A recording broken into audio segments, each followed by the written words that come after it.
This is All India Radio. We now bring you a special bilingual panel discussion on Union Budget 2023-24. The participants are T.V. Somanathan, Finance Secretary, Sanjay Malhotra, Revenue Secretary, and Tuhin Kanta Pandey, Secretary, Department of Investment and Public Asset Management. AIR correspondents S. Rangabashiam and Amit Goel are moderating the discussion.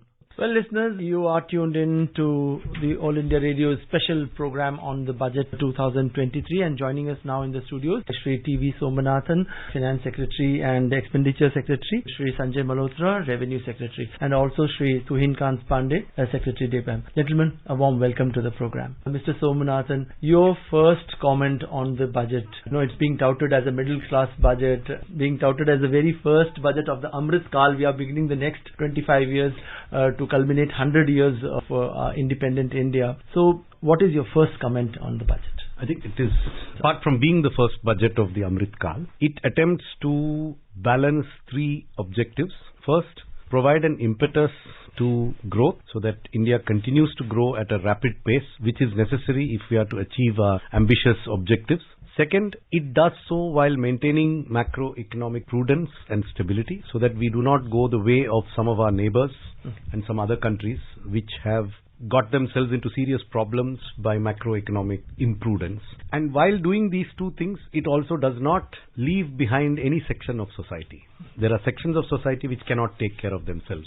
And the budget makes a special effort to look after those sections of society, ranging from particularly vulnerable tribal groups to women, scheduled castes, tribes, the unskilled and the underprivileged in general.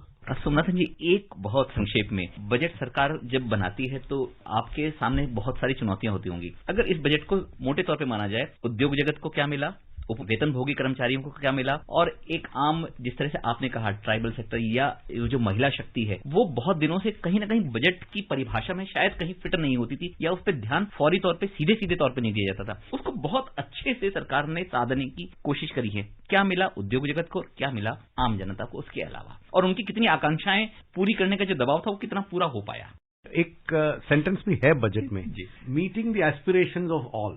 Steps have been taken to meet the aspirations of all. Now, whether all aspirations can be met is a different matter. But हमने ये प्रयास किया है कि हर क्षेत्र में जो आकांक्षाएं हैं, उसको at least one step move it forward. It's not that everything can be done overnight.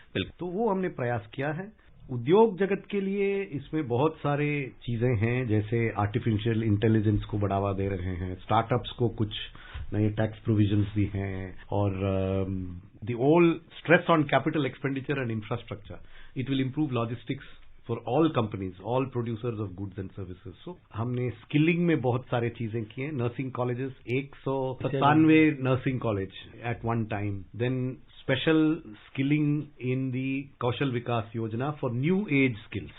मतलब ऐसे नहीं कि सिर्फ पुराने स्किल्स जो हैं वो नहीं, आने वाले काल में, अमृत काल में जो स्किल्स के यूज होगा, उस स्किल्स को हमने कौशल विकास योजना में जोड़ा है. तो ऐसे कई सारे कदम हैं. We have tried to make it growth for the economy but also growth for all. Mr. Malhotra, your very first comment on the budget, and as the Honorable Finance Minister said, the very first budget of Amrit Kal. I will be basically speaking about the revenue side.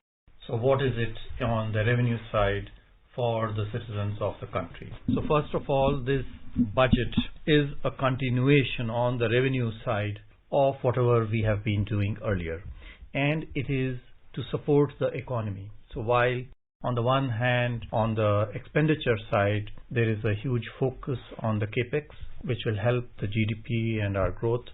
Similarly, on the personal consumption side, through our personal income tax rate changes, we are going to put more money in the hands of the public, and that is going to help the consumption expenditure. So this is one. Secondly, it is about continuity of thought, certainty of taxation, stability of taxation. There are no increases in taxations.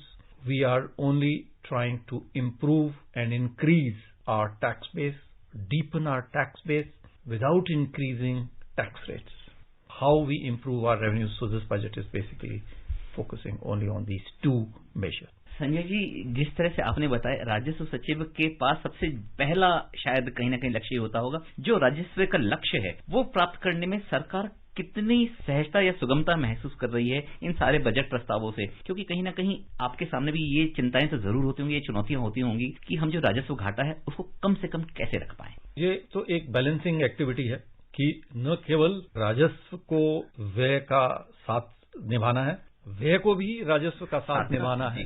तो ये दोनों जो है पटरियां साथ साथ चलेंगी। ऐसा नहीं हो सकता है कि रेवेन्यू एक तरफ चले और व्यय दूसरी तरफ चले। तो दोनों को जो है वो उसका पूरा ध्यान में रखते हुए कार्य करना है। लेकिन जैसे मैंने आपको बताया, हमारा जो पूरा ध्यान रहेगा वो ये रहेगा कि बिना किसी तकलीफ के लोगों को हम किस प्रकार से उनसे हम टैक्स ले लें और उनको ज्यादा परेशानी भी न हो। आपने देखा कि जैसे जीएसटी में हमने जो रेट्स जो हैं हमने नहीं बढ़ाई हैं, हालांकि ये बजट में जीएसटी नहीं आता है जी, लेकिन एक उदाहरण के स्वरूप में आपको कह रहा हूं कि जीएसटी में हमारी जो रेट रही है, जब हम जीएसटी इंट्रोड्यूस किया, ये सोचा जा रहा था कि 15% से अधिक की रेट होनी चाहिए, क्योंकि इतने सारे टैक्स हमने समाप्त कर दिए तो 15% की रेट होगी, तभी हमारे को वही रेवेन्यू मिलेगा जो पहले मिल रहा था जीएसटी से पूर्व में। लेकिन हमारा जो रेट रहा वो केवल 11.5% रहा। उसके बावजूद जो टैक्सेस और रेवेन्यू में जो हमारी बढ़ोतरी हुई वो कहीं अधिक हमारी बढ़ोतरी हुई। क्यों हुई? क्योंकि हमारा टैक्स बेस बढ़ा। कैसे बढ़ा? 60 लाख ही मात्र हमारे टैक्स पेयर जीएसटी के, या पहले वैट होता था तो वैट के, एक्साइज ड्यूटी के हमारे केवल 60 लाख टैक्स पेयर थे। आज के दिन में 140 लाख हमारे 5 साल के ही अंतराल में दोगुना से भी अधिक हुए हैं। कैसे हुए हैं? क्योंकि टैक्स जो बेस है वो उसको हमने बढ़ाया। जो लोग टैक्स के दायरे में नहीं आ पा रहे थे, कंप्लायंस हैज इम्प्रूव्ड। ये कंप्लायंस जो है वो इम्प्रूव की है। तो जो ऑनेस्ट जो टैक्स पेयर है उसके तो टैक्स रेट में जहां हम 15% के बदले वो उनको आज के दिन में 11.5%, हमने इसका एक अनुमान लगाया। ये प्रति फैमिली 12,000 रुपए की सेविंग सभी नागरिकों को जीएसटी लगने से हुई है। क्योंकि अगर 4% और टैक्स रेट का जो पूरा अनुमान जो हम लगाते हैं तो उससे कई हजार करोड़ वो बनते हैं, कई लाख करोड़, और उसको हम डिवाइड करते हैं सभी हमारी फैमिलीज में तो 12,000 रुपए प्रति परिवार का लाभ। उसी प्रकार से चाहे इनकम टैक्स हो, चाहे कस्टम्स ड्यूटी हो, सभी में हमारा प्रयास यही है कि टेक्नोलॉजी को यूज करके आज के दिन में आपकी जो इनकम है, आपको मालूम है, आपको भी कई बार ध्यान नहीं रहता है कि मेरी इनकम जो है फलां फलां बैंक में एक एफडी पड़ी है, उसका इंटरेस्ट की मेरी ये इनकम है, या फलां फलां जो है मैंने एक इक्विटी का एक शेयर लिया था और उसकी कुछ डिविडेंड की मेरी इनकम आई है। But the return form speak. लेकिन वो रिटर्न में आपको भरा भराया पहले से आपको मिल जाता है। ये नहीं है कि आप वो देना नहीं चाहते थे टैक्स, लेकिन कई बार हमें मालूम भी नहीं रहता है, ध्यान नहीं रहता है, तो वो टैक्स अवॉइड जानबूझ के या अपने आप न जाने हुए हो जाता था। तो वो उस सब की वजह से जो है ये टैक्स में बढ़ोतरी हुई है। और हमारा यही प्रयास रहेगा कि बिना टैक्स दरों में बढ़ोतरी किए हुए हम टैक्स की वसूली करें। Let me bring in Mr. Pandey as well. Mr. Pandey, if you were to take a bird's eye view of all the provisions of budget 2023, what is that strikes you the most? सबसे बड़ी बात है जो capex spending है उसको रखा गया है 10 लाख करोड़। 10 लाख करोड़ तो बजट की है। अब मैं इसमें थोड़ा एक और आपको सूचना भी दूंगा और उसको जोड़ना भी चाहूंगा कि इसके अलावा बजट के बाहर भी जो सेंट्रल पब्लिक सेक्टर अंडरटेकिंग्स हैं मिला के वो भी लगभग 4 लाख करोड़ का कैपेक्स अपने इंटरनल और एक्स्ट्रा बजटरी रिसोर्सेज में ओवर एंड अबव करेंगे। ऑलमोस्ट 14 लाख। तो 14 लाख और 3 लाख करोड़ का जो है grant in aid for capital assets, तो अनदर 3 लाख करोड़ आता है। तो देखा जाए तो 17 लाख करोड़ का इसमें कैपेक्स की व्यवस्था हो रही है। और ये सब जो है एक इन्वेस्टमेंट मल्टीप्लायर का जो धारा करता है, और इकोनॉमी में किसी की सप्लाई किसी की डिमांड है। तो जैसे ही वो स्पेंडिंग होती है उसमें जो कैपिटल फॉर्मेशन, जो पूंजी का निवेश है, उसकी संभावनाएं बढ़ जाती हैं। और उस पूंजी की संवेश के निभाव में जो पूंजी डायरेक्ट खर्च होगी या इनडायरेक्ट खर्च होगी, उससे जो एम्प्लॉयमेंट क्रिएट होगी, उसमें एक जो इन्वेस्टमेंट साइकिल ट्रिगर होगा। और ये जो पीछे की कंटिन्यूएशन की पॉलिसी है सरकार की, और इसको किया गया है फिस्कल कंसोलिडेशन पाथ के साथ साथ जोड़ना। तो ये एक दूसरी महत्वपूर्ण बात है। तीसरी जो जैसे कि कहा गया है कि सभी को वर्गों को साथ लेके चलना, जैसे कि आपको विमेन सेल्फ हेल्प ग्रुप है, चाहे वो अप्रेंटिसशिप है, 47 लाख जो युवा हैं उनको अप्रेंटिसशिप, स्किलिंग की बात है, तो और जो क्वालिटी ऑफ लाइफ के लिए भी पूरी व्यवस्था की गई है, जैसे जल जीवन मिशन, हेल्थ, एजुकेशन और इसके अलावा प्राइम मिनिस्टर आवास योजना। तो जो घर, पानी, बिजली और जो सड़क की व्यवस्था थी वो भी जारी है। Mr. Malhotra, although as you said, GST is not the focus on a budget day, but to talk about GST, it's been more than 5 years now. Don't you think that the system has stabilized wonderfully now, and every month you create new records or near record, like last month's January's figure was 1.55 lakh crore rupees.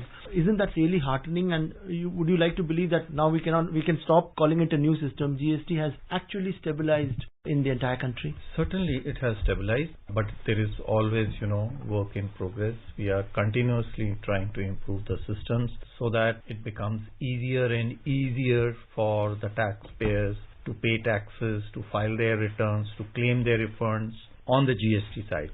Similarly, even on the income tax side. So it's always work in progress. Average is 1.5 lakh this year for GST, which is an increase of about 24% over the last year. So yes, it is thanks to all our citizens, who are paying these taxes. जी, निश्चित तौर पे जैसा आपने बताया कि चूंकि ये सारा जो कर दाता थे उनके मन में जो भय या डर था वो कहीं ना कहीं सिस्टम से दूर किया गया है, और ये सारा जो इसका डिजिटलाइजेशन किया गया उससे भी बहुत सारी चीजें सहज हुई हैं और पारदर्शी करने में भी मदद मिली है। क्या यही एक प्रमुख कारण है, या हमें दोनों कारण मानने पड़ेंगे? क्योंकि व्यापारिक गतिविधियों में या सभी की चीजों में बढ़ोतरी हुई है, उसी रेट आपका जो टैक्स कलेक्शन है वो भी बढ़ रहा है। टैक्स रेवेन्यू जो हमारे पास आता है उसके लिए 3 मुख्य फैक्टर्स हैं जिस पे वो डिपेंड करता है। नंबर 1, इनकम क्या है, या पर्सनल इनकम टैक्स के लिए इनकम क्या है, या अगर जीएसटी की बात करें तो उसके लिए कितनी सेल हुई है, तो वो भी एक इनकम का ही एक तरह का जरिया है। तो सबसे पहली चीज तो हुई क्या आपकी इनकम है। दूसरी, आपकी टैक्स रेट क्या है, ज्यादा टैक्स रेट होगी तो ज्यादा आएगा, ज्यादा इनकम होगी तो ज्यादा। तीसरा, आपकी एफिशिएंसी क्या है, तो कि नेचुरली अगर इनकम बढ़ेगी, जीडीपी बढ़ेगी, ग्रोथ होगी तो इनकम बढ़ेगी, निश्चित बात है। लेकिन साथ ही साथ एफिशिएंसी जो है वो हमने बढ़ाई। तो अगर हमारी ग्रोथ जो है इकोनॉमी में अगर 100 होती है, या मान लीजिए 10% होती है, हमारा प्रयास ये रहता है कि 10% से हम ज्यादा इनकम टैक्स रेवेन्यू में कलेक्ट करें, टैक्स रेट को छुए बिना। ये बहुत बड़ा कदम है। तो ये जो है ये सरकार का हर समय प्रयास रहता है कि सभी व्यक्ति जो है टैक्स दें और जायज टैक्स दें, ज्यादा टैक्स न दें, ताकि सरकार भी अपना डेवलपमेंट का जो कार्य है वो करे। Mr. Malhotra, let's also bring in this aspect of revenue which is held up appellate, and now we all talk about faceless assessment, but after the normal assessment is done and in scrutiny stage, and after the scrutiny stage, the first appellate, don't you think there is clogging there and you need to declog the entire channel so that... You asked a good question. So we are taking 2 types of steps here. One is that new cases, don't come up. More and more cases. Why do cases come up? Cases come up when the taxpayer feels that this tax is not due to be paid, and the tax authorities feel that this tax is to be collected. So we are trying to, and there's always, scope for improvement. And so now in this budget itself, through legislative means, through the finance bill, we are trying to clean up the act so that there is less ambiguity, there is more certainty, there are less chances of dispute. So this is one set of things we are doing. The other thing that this budget initiative that this budget is going to bring about is that we are to clear the backlog which is there, especially at the commissioner appeal level. There is a backlog. For that, we are now going to introduce about 100 joint commissioner appeals. So that will also help in reducing the backlog. Will they have a different threshold for tax level too? So there is a different class, not threshold, a different class of orders which are approved by officers who are lower in rank. Obviously, we can't mandate them or empower them to hear appeals against officers who are senior to them. So it's not threshold wise, it is category of cases wise that we have divided the cases that will be heard in appeal by joint commissioner level of officers and commissioner level of officers.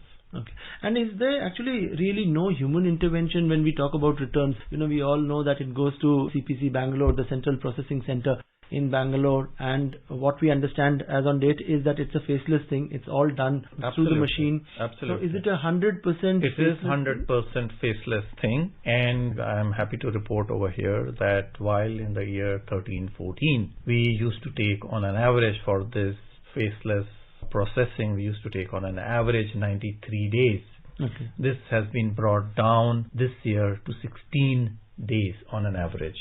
And many of the refunds, are done within 24 hours. Yeah. But yes, to answer your question, these are all faceless. Even the assessments are faceless. Okay. So people... The scrutiny cases. In the cases of scrutiny, when it comes up for scrutiny, those cases also, the taxpayer would not know as to who the assessing officer is. And the assessing officer can be present anywhere in the country. He need not be, if the tax assessor is from place in the physical X, domain. Okay. place X, say Delhi, the tax authority, main or the assessing officer may not be from Delhi, maybe from anywhere in the country. And the taxpayer would not know as to who he is. So it's totally faceless. And similarly for appeals also. Appeals are also most of the assessments and most, other than, search seizure cases, some of those are not faceless because they require a human intervention.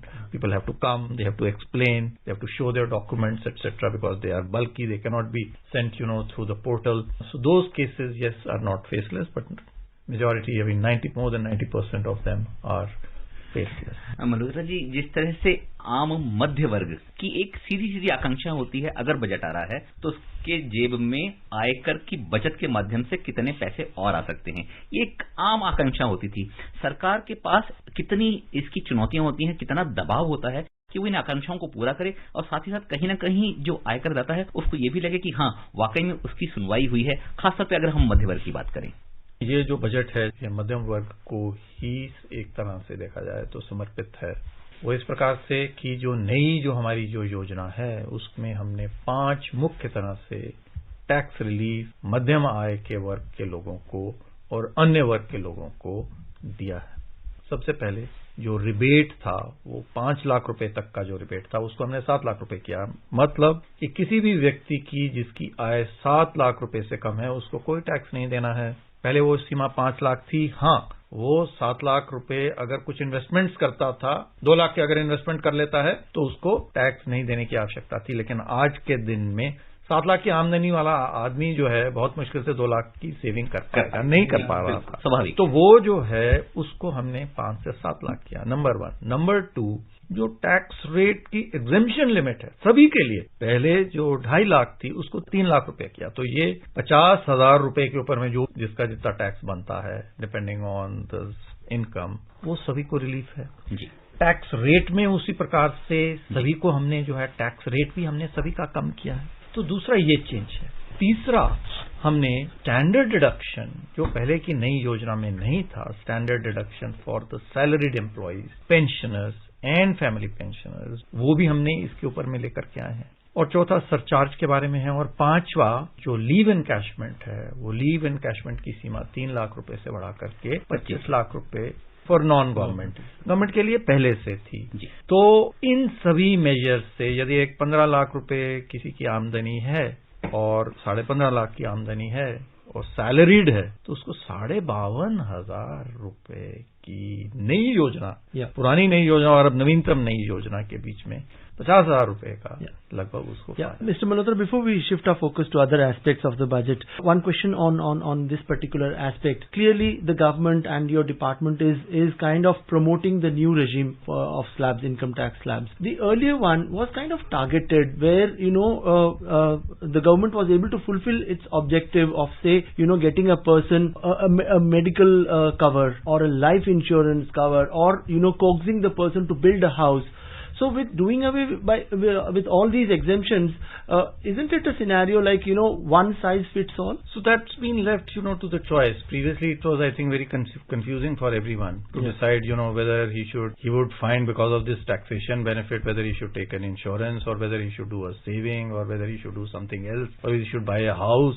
So now, we have left it free for him. And on the other hand, we have put more money in his hands to do the same thing, to do the very same thing by reducing the tax rates. So he has a choice now whether he wants to put in his money in insurance or, in a pure saving instrument or an equity-linked saving scheme. The choice has been left to him. Mr. Somanathan, coming to you, fiscal deficit of 6.5% 4% for the current year 22-23 and 5.9% for the ensuing year, and taking it all the way to 4.5% by 2025-26. What happens to the FRBM Act? We have stopped talking about the Fiscal Responsibility and Budget Management Act and the band given in that. What happens to that? The statutory action that we will be taking is placing a deviation statement in Parliament, which is provided for under the Act. So we will be in compliance with the Act in terms of what the Act requires in case of deviation. But haven't we come out of an extraordinary situation? We have come out of an extraordinary situation, but the extraordinary situation was of such a magnitude that it does not enable a return to normal so quickly. Immediately, okay. So it is, and if you look at this is not India. You please look at the whole globe. How many countries are anywhere close to their fiscal deficit levels of 4 or 5 years ago? Not one. Hardly any. And this includes very developed countries who are much stronger than us in terms of their income base and their tax base and what they can afford to do, and they are not able to do it. And a conscious decision is taken to give it a go by for the time being. This is universal. I mean, this is not in India. But here we are not actually giving it a go by. We are actually setting out a consolidation path. We are not following the Act. We are saying, look, this is our path. We will come down to 4.5 by 2025-26. And for 2 consecutive years, we have shown a distinct consolidation despite very difficult circumstances in both those years which the government could not have predicted. In one year, it was the second wave of COVID and all the consequences thereof. That is 2021-22. And in 22-23, the Ukraine war, which has had enormous effects on the economy, whether it's in oil prices, whether it's in fertilizer prices, whether it is in shortages of various commodities, food prices, wheat. Yes. So these are very major events. It's not even one event. It's a series of major events which have led to a spike in our borrowing, which is not something that can be compressed overnight or returned to, and this is not something the FRBM Act could have conceived in its construction, but the Act was far-sighted enough to provide for the deviation procedure. Mr. Pandey, एक चीज और जानना चाहूंगा, railway के लिए अब तक का सबसे बड़ा पूंजीगत व्यय का लक्ष्य रखा गया है 2,40,000 करोड़ रुपए का। क्या मानते हैं, रेलवे चूंकि बहुत बड़ी मात्रा में आम जनता को भी जोड़ता है और बहुत बड़ी मात्रा में रोजगार भी प्रदान करता है, ये दोनों के लक्ष्य को निर्धारित करते हुए किया गया है या इसके पीछे क्या है मंशा है? क्योंकि हम अपने संसाधनों का शायद कितना अच्छी तरीके से उपयोग कर पाएं और उसको डेवलप कर पाएं, क्या कहेंगे इसके बारे में? कि रेलवे में जो इन्वेस्टमेंट किया गया है वो बिल्कुल अभूतपूर्व है, क्योंकि रेलवे में जो रेलवे की फाइनेंसिंग होती थी उसमें जो पूंजीगत निवेश था वो इतना कम था जिससे कि जो प्रोजेक्ट्स थे वो सालों सालों तक लंबित रहते थे। ऐसा भी था कि एक जो है 20 साल पहले एक सर्वे हुआ, उसके लिए 100 करोड़ की व्यवस्था हुई, खर्चा बढ़ता जाता था, लेकिन एक कॉन्सेंट्रेटेड फंडिंग के द्वारा एक क्रिटिकल इंफ्रास्ट्रक्चर प्रोजेक्ट्स जो कि पूरी की पूरी लॉजिस्टिक्स इकोनॉमी को चेंज करेगा। तो रेलवे में जो इन्वेस्टमेंट है वो न केवल ये है कि वो इन्वेस्टमेंट हर जगह पे देश के कोने कोने में होगी, खाली एक जगह पे नहीं होगी। एक तो उसका फायदा होगा कि एम्प्लॉयमेंट बिल्कुल डिस्पर्स्ड होगा, एम्प्लॉयमेंट जो मिलेगी हर जगह से। दूसरी जो सबसे बड़ी बात है कि जो उसका प्रभाव मैन्युफैक्चरिंग पे पड़ेगा, लॉजिस्टिक्स इकोनॉमी पे पड़ेगा, क्योंकि हर चीज में जो स्पीड चाहिए आजकल जी, और कॉस्ट को कम करना है और उसको ग्रीनिंग करना है। क्लाइमेट गोल के लिए भी रेलवे का परफॉर्मेंस करना बहुत अच्छा है। यदि आप देखिए कैपेक्स में रोड, रेल और पेट्रोलियम में जो रिफाइनरीज को ग्रीन करवाना और इंफ्रास्ट्रक्चर में एयरपोर्ट्स, ये सब जो हैं इनमें एक बड़ा मुख्य जो है कैपेक्स हो रहा है और ये सभी दृष्टि से सभी पॉइंट ऑफ व्यू से लॉजिस्टिक्स को भी प्रमोट करता है। Yeah, Mr. Somanathan, coming to you, you look after, expenditure in a very critical manner, in a minute manner. In the budget provisions, the finance minister spoke about scrapping of vehicles. That is a huge issue, especially, of central government and state government vehicles, where the finance ministry had put embargo on buying new vehicles and beyond a certain threshold and all.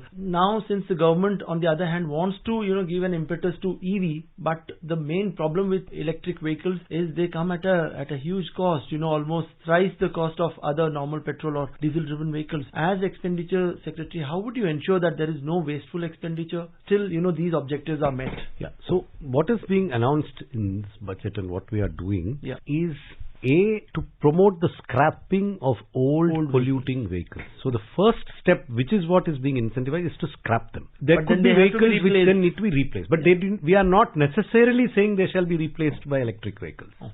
They shall be replaced by newer, non-polluting vehicles which meet your Bharat 6, those standards. Yes. Whereas the old vehicles don't. So they are more energy efficient, they are less polluting. That is the primary objective. Now, in cities like Delhi, in places like big cities where there is charging infrastructure, it could be electric. But remember, the government of India and the states work all over the country. Not everywhere do you have charging infrastructure. So it's not only for electric. Electric could be part of it. That's the but are you ready to spend? We have made that's the point. In order to clean up the environment and meet our goals of green growth, we have made the necessary budget provisions in the central government. We are also making provision for assistance to state governments for them to replace their state government owned vehicles. But yes, the necessary provisions are in this year's budget. It's not that we are going to spend on large numbers of vehicles. Okay. We are going to spend on replacing polluting old vehicles where the vehicles are necessary. There's a difference between not buying a vehicle and not replacing a vehicle. So we are not saying buy new vehicles where there are no vehicles, but replace old vehicles with less polluting vehicles. MSME को बहुत focus किया जाता है. MSME चूंकि बहुत बड़ी मात्रा में रोजगार भी देता है और साथ ही एक शायद जो पूरा मिडिल क्लास है, व्यापार का हो या उद्योग जगत का हो, उसकी भरपाई बहुत बड़ी मात्रा में करता है. उसको कितना सपोर्ट मिला और उससे कितना लक्ष्य हासिल करना चाहती है सरकार? तो एक तो जो क्रेडिट गारंटी स्कीम है माइक्रो और स्मॉल एंटरप्राइजेस के लिए, उसमें हमने 9,000 करोड़ का एडिशनल इन्फ्यूजन ऑफ कॉर्पस करने का जिक्र किया है बजट में, और उस वजह से इसमें 2 लाख करोड़ और क्रेडिट हो सकता है जो कोलैटरल फ्री है. मतलब bank can give collateral free credit to micro and small enterprises for which the guarantee is given by the Credit Guarantee Trust funded by the government. To make that trust have the ability to fund 2 lakh crores, we are infusing capital. And this will enable them to lend 2 lakh crores extra, which is more than double what they have lent all these years. So we are actually increasing it by more than 100% in one go. It's a huge increase. The current balance is 1.75 lakh crores approximately. So we are adding 2 lakh crore to 1.75 lakh crore of what they can lend. Yeah. Secondly, we are also through this corpus making them reduce the guarantee fee which they charge for the banks to give these guaranteed loans. उस वजह से जो budget speech में भी जिक्र किया है कि cost of borrowing for the MSME up to 1%. In most cases 1%. In certain, it's a slab rate. At the lowest slab it will be 1%. At certain slabs it will be a little less. There will be 1% reduction effectively in the interest rate paid by MSMEs for these guaranteed loans. So this is a huge step. And जैसे आपने जिक्र किया, MSME सबसे employment intensive sector of the economy है. तो ये 2 लाख करोड़ का अगर नया इन्वेस्टमेंट MSME सेक्टर में होता है, उसमें से जो एम्प्लॉयमेंट एडिशनैलिटी आएगा वो बहुत बड़ा होगा. ये एक. दूसरा, to give relief to the MSMEs, covid period में जो उन्होंने कॉन्ट्रैक्ट्स में फेल करके बिड सिक्योरिटी हो या EMD हो उसको फॉरफिट किया है, उसको हम 95% वापस करेंगे अनकंडीशनली. ये बहुत बड़ा और the assumption is it might be due to COVID, it may not, but we are not making that distinction. If it was during the COVID period, if it's a government agency or a PSU, the EMD which was forfeited or the bid security which was forfeited will be refunded to the extent due to non-supply of services. If they fail, that's when it gets failed. So that is being done unconditionally. Yeah. Being in agriculture itself, Mr. Pandey, the agriculture accelerator fund to be set up, will it go a long way in bringing about innovation in the agri sector and in entire rural India as such? Definitely, because these are the new innovations that will be propelled, because the agriculture has to be future ready. Yeah. And you need a whole lot of innovations to do that, and how to accelerate agriculture investments in variety of field, especially climate resilient agriculture. And Mr. Pandey, finally, before we let you go, just one question on the disinvestment target of 61,000 crore rupees for the ensuing year. How easy or difficult it would be to achieve this target? The target is 51,000 crore, not 61. Actually, 10,000 crore is for the asset monetization. So this is actually, I said, we have also a target of 43,000 crore for dividend. So put together, it's about 1 lakh crore. Right. And it would be possible because it's a thing, given the market situation and Right. others, it's a pragmatic target. Right, sir. Mr. Tuhin Pandey, Mr. Malhotra, and Mr. TV Somanathan, thank you so much for joining us in the studios. You were listening to a special bilingual panel discussion on Union Budget 2023-24. The participants were TV Somanathan, Finance Secretary, Sanjay Malhotra, Revenue Secretary, and Tuhin Pandey, Secretary, Department of Investment and Public Asset Management. AIR correspondents S. Rangabashiam and Amit Goel were moderating the discussion. This program was produced and presented by the News Services Division of All India Radio.